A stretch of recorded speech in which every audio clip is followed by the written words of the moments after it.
À la page 10 du chapitre 7 de mes notes de cours, on va réaliser une première opération mathématique sur les vecteurs, si on veut. Je ne voulais pas dire opération algébrique, mais on peut dire opération algébrique sur les vecteurs. On va faire une somme de forces. Okay? Mais ce n'est pas une somme algébrique comme on la connaît, ça va être de l'algèbre vectorielle. Donc, je veux additionner des forces ensemble, plusieurs forces. Une des façons de l'écrire, le résultat de la somme des forces, on appelle ça la force résultante. Okay? Donc, F avec indice résultant, ben, ça veut dire que c'est le résultat de l'addition de plusieurs vecteurs. Okay? Comme la somme en algèbre standard, on dirait la somme est égale à la valeur 1 plus la valeur 2 plus la valeur 3. Ben, ici, la force résultante est égale au vecteur 1 plus le vecteur 2 plus le vecteur 3, etc. Donc, on appelle ça le vecteur force résultant, le vecteur résultant. Et étant donné qu'on est dans le domaine des forces, ben, c'est la force résultante. Une autre façon de l'écrire, qu'on utilise beaucoup dans les lois de physique, puis qui veut dire exactement la même chose, c'est d'utiliser le symbole sigma mathématique, qui veut dire somme. Donc, faire la somme des forces. Ça va nous donner la force résultante. Ça revient à dire que je veux additionner toutes les forces ensemble. Okay?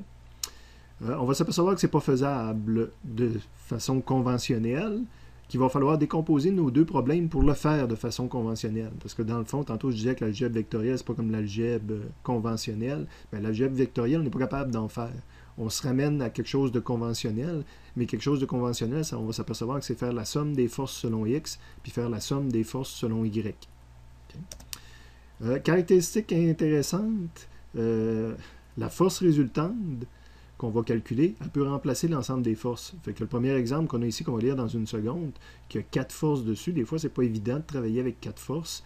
Ben, la force résultante que je vais calculer en faisant la somme de ces 4 forces-là peut remplacer ces 4 forces-là. Fait que je pourrais utiliser une seule force, puis j'aurais exactement le même résultat, le même comportement que je pourrais observer là, dans le domaine des lois de la physique. Donc, vous pouvez faire une interruption de vidéo, lire le petit paragraphe qu'il y a là. Mais la meilleure façon de comprendre, c'est de se faire un exemple. Donc, l'exemple qui est illustré ici, où on nous demande de faire la somme de ces 4 forces-là, de trouver la force résultante ou la somme des 4 forces, une force que je pourrais utiliser pour remplacer ces 4 forces-là. On nous donne à chaque fois le vecteur, F3, F1, F2. On nous donne son module, donc quelle est la longueur de chacun de ces vecteurs-là. Et on nous précise l'angle. Mais là, c'est quelqu'un qui a donné les angles à sa façon à lui, pas la façon que je vais pouvoir utiliser dans mes calculs. Pour lui, c'est clair, cet angle-là, entre l'horizontale ici et F4, il y a 50 degrés, mais je ne pourrais pas prendre de 50 degrés dans mes calculs. On va y revenir dans une seconde. D'ailleurs, c'est la première chose qu'on va faire. Pour pouvoir faire l'addition, un peu comme c'est mentionné en haut, je peux juste faire des additions en X et en Y. Donc, il faut remplacer ces modules-là et ces angles-là par une composante X puis une composante Y pour chacun de nos 4 vecteurs. Commencer par remplir la colonne, qui est peut-être la plus facile. Donc, l'angle du premier vecteur. Là, c'est pas pire. Il est donné, fondamentalement, lui, je peux prendre 37 degrés. Il est donné selon l'axe des X. L'angle du deuxième vecteur, qui est en bas ici. Je voudrais avoir l'angle. On me donne 40 degrés par rapport à... Mais moi, je le veux par rapport à l'axe positif des X. Je voudrais connaître l'angle qui est ici. Donc, intuitivement, vous savez, soit que je dis que c'est 50 degrés, mais il faudrait que je fasse différence avec un 50 degrés qui aurait été ici. Donc, si je dis que l'angle, c'est 50 degrés par rapport à X, c'est que pourrait me dire, ben, il est ici le vecteur ou encore il est en bas là. Donc, la façon de dire qu'il est en bas, ça serait de dire que c'est moins 50 degrés. Ou encore de dire que je m'en vais 90, 180, 270, plus le 40, 310 degrés. Donc, m'en aller dans le sens positif, je vais tourner jusqu'à 310 degrés, puis je trouve mon vecteur. Ou encore, je dis dans l'autre sens, moins 50 degrés. Deux façons d'exprimer son angle. Donc, je viens d'ajouter le 310, là, ce serait le pointillé qui est ici. Mais une autre façon, c'est de dire l'autre de l'autre côté, mais en précisant que c'est négatif. L'angle du troisième vecteur. C'est le vecteur qui est ici. On me dit qu'il est 20 degrés à côté de lui, mais moi, je le veux par rapport à l'axe des X. Donc, j'ai rajouté le pointillé pour montrer la valeur que je veux obtenir. Évidemment, quand je tourne jusque-là, c'est rendu 90, puis je vais ajouter mon 20, donc c'est un angle de 110 degrés. C'est bien ce que j'ai écrit ici. On continue, on veut l'angle du quatrième vecteur qui est ici. On me dit que c'était 50 degrés par rapport à là. Mais je vous rappelle que moi, je le veux par rapport à l'axe des X. Je peux partir positif, dire je tourne jusqu'ici 90 degrés. Quand je tourne jusqu'ici, je suis rendu à 180. Plus 50, 230 degrés. Ou encore, si quelqu'un préfère, il pourrait partir dans l'autre sens, dire qu'il tourne moins 90, moins 180, mais il faut que je m'arrête 50 avant, donc ce serait moins 130. Donc ça, c'est bon. Donc on voit bien là, que j'ai toujours défini mes angles par rapport à l'axe des X. Parce que j'ai lu une dernière fois là, en rajoutant mon pointillé au complet, fait que je suis parti d'ici, puis j'avance jusqu'à lui 37 degrés, j'avance jusqu'à lui ça c'était 110, j'avance jusqu'à lui c'était mon 230, puis j'avance jusqu'à lui c'est mon 310. OK, fait que ça c'était juste analyse de la situation, puis un peu de géométrie de base. Maintenant, je vais vouloir avoir les composantes selon X de tous ces vecteurs-là. Donc, premier calcul que je vais faire, que je vais documenter en bas avant d'écrire les chiffres dans mon tableau, c'est que je vais avoir les composantes selon X. Je m'en vais dans mon résumé trouver ma formule. Et on peut la trouver à différents endroits, mais je vous rappelle, la composante selon X, ben, c'est le module. Parce qu'on est selon X, on prend le cos de l'angle qu'on va avoir dans le tableau d'en haut. Je commence à remplir mes différentes cases. Donc, pour le F1, sa composante selon X, ben, ça va être F1 fois le cos de θ1. Je mets mes valeurs, donc ça va être F1 fois 75 de module fois le cos de 37. Rendre ça sur une calculatrice, ça donne 59,9. C'est la valeur que j'ai rentrée ici. Le F2 selon X, son module de F2, en bas ici, c'est 90 newtons. Son angle, ben, selon X, c'est toujours cos. Puis son angle, ben, soit que je prends moins 50 ou 310, ça va donner le même résultat sur la calculatrice. Il faut vraiment pitonner cos moins 50, par exemple. Puis ça me donne 57,9. D'ailleurs, j'ai probablement montré des façons différentes de le calculer. Donc, si vous pitonnez 90 cos puis moins 50, vous allez obtenir la même valeur sur votre calculatrice. Bizarrement, ça donne aussi la même valeur, même j'aurais mis juste cos de 50. À quelque part, ça se comprend. Parce que le cos de 50, ça aurait été, là je l'ai ajouté temporairement, ça aurait été un vecteur qui aurait été comme ça, qui a la même longueur que celui-là en bas, mais qui est en haut comme ça. Donc, celui-là en bas ici, c'est cos moins 150, puis lui, ça c'est cos 50, mais tous les deux donnent la même composante selon X. Donc, donne 57,9. Il me reste F3 selon X à calculer. Donc, F3 selon X, son module, c'est 50 fois son cos. Son angle de F3, on avait dit que c'était 110, donc cos 110. Ça me donne une valeur de moins 17,1. Donc, un chiffre négatif, mais c'est correct. Il pointe vers l'arrière de l'axe des X. Donc, ici, j'écris moins 17,1. Et le F4 selon X, module de 65, cos, son angle, soit que j'écris 230 ou moins 130, ça va donner la même valeur sur la calculatrice. Et j'espère que ça va me donner un signe négatif parce qu'il pointe vers l'arrière. Donc, on le laissait sur une calculatrice, ça donne moins 41,8. Il me reste à faire le même travail, décomposer mes vecteurs. Je n'ai pas le choix, je ne peux pas les additionner autrement qu'en faisant ça. Selon Y. Donc, je vais prendre la formule pour les composantes selon Y.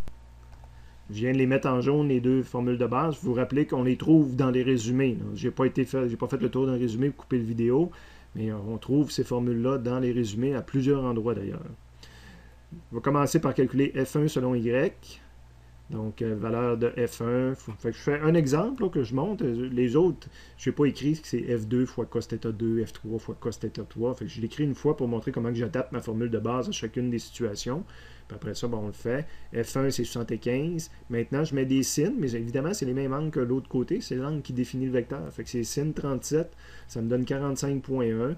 Positif, c'est normal. Ce vecteur-là pointe vers l'axe positif. C'est la valeur que je vais écrire ici. F2 selon Y.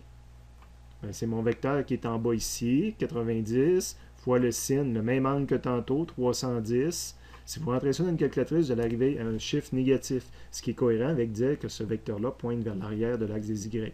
Donc dans le tableau, j'aurai moins 68,9. Et si je pitonne 90 fois sin moins 150, je vais arriver à la même réponse. Mais je n'arriverai pas à la même réponse si je fais sin 50. Pitonnez-le, vous arrivez à 68,9. Donc, on se rappelle, tout à l'heure, je l'avais fait pour le cos, puis j'arrivais au même résultat. J'avais ajouté un vecteur temporaire qui a la même longueur que celui-là en bas, mais qu'au lieu de pointer à moins 50, pointe à 50 par en haut. j'avais dit, ben, en x, ces deux vecteurs-là sont équivalents. Mais en y, ils ne sont plus équivalents. Donc, faire le sin de moins 150 me dit que f2 va être négatif. Tandis que faire le sin de 50, il faut que ça me donne une valeur positive. Le vecteur pointe vers le haut. Ce qui apparaît, si vous l'essayez dans la calculatrice, là, on va voir toutes ces caractéristiques-là. F3, son module 50, fois sinus de son angle qui est 110. On rentre ça dans une calculatrice, on arrive à 47, ce qui est cohérent avec il pointait vers le haut, donc c'est plus 47. Et F4 selon Y, son module c'est 65, fois sin, fois son angle 230, puis tenez ça, ça donne une valeur négative, ce qui est cohérent avec F4 pointait vers l'arrière de l'axe des Y. Donc j'écris la valeur 49,8 dans le tableau. Et je suis prêt à faire des additions maintenant. Je disais qu'on ne peut pas additionner des vecteurs, mais on a le droit d'additionner ses composantes. Donc vous rentrez dans une calculatrice 59, plus 57, plus moins 17, plus moins 48. Quand je dis plus, moins, bien évidemment, on pourrait juste pitonner le moins. On les additionne, ces valeurs-là.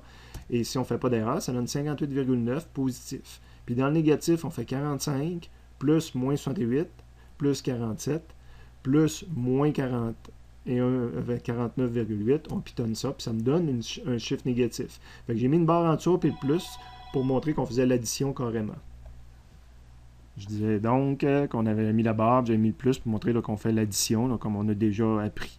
Puis ça me donne la composante, pour ma force résultante qui remplacerait ces quatre-là, ça me donne sa composante selon X, puis sa composante selon Y. Donc déjà, j'ai ma réponse. Évidemment, bien souvent, ça peut être utile des fois d'avoir ces composantes, mais j'aimerais bien savoir quelle longueur a ce vecteur-là et quel angle il a. Donc, il me reste encore deux calculs à faire, soit le module du vecteur, quelle est sa longueur en valeur absolue. Et on a une formule pour calculer ça, c'est de faire fx au carré plus fy au carré. Mais là, je le fais pour les valeurs de résultantes. Donc, la force résultante, ça va être mon 58,9 au carré, plus le moins 26,6 au carré. Mais là, évidemment, qu'il y a eu un moins quand on met ça au carré, ça ne changera plus rien. On rentre ça dans une calculatrice, ça donne 64,6 en termes de longueur. Donc, c'est un vecteur qui a cette longueur-là. Mais là, je pourrais le dessiner n'importe où. Parenthèse, la morale de cette expérience, ne jamais faire de vidéo lorsque vous n'êtes pas tout seul dans la maison. Excusez, on continue. Donc, j'ai sa longueur, mais je ne sais pas où le dessiner. Je sais quelle longueur dessiner le vecteur, mais quelle direction qu'il est, je ne le sais pas. Donc, on va faire un calcul d'angle maintenant. On va chercher dans les formulaires. Fait qu'encore une fois, j'aurais pu mettre cette formule-là en jaune, dire qu'elle vient d'un formulaire. Quoique, formulaire, il n'y aura pas la partie RES, là. Ça va être, puis pas nécessairement pour le vecteur F. Ça peut être le vecteur A, le vecteur autre chose. Mais on va retrouver l'équivalent de cette formule-là. C'est vrai qu'elle n'apparaît pas identique à ça là, dans les formulaires. Et pour l'angle, un peu la même chose. La formule que je vais retrouver dans les formulaires, ça va être que l'angle θ va être égal à la tangente de la composante Y moins sur la composante X. Évidemment, ce n'est pas nécessairement la lettre F, parce que je peux avoir des vecteurs vitesse, des vecteurs accélération. Je pense que j'ai pris la lettre A majuscule dans le formulaire. Puis le RES n'est pas écrit non plus, parce que ça peut être n'importe quoi d'autre. Et là, je suis prêt à mettre les chiffres.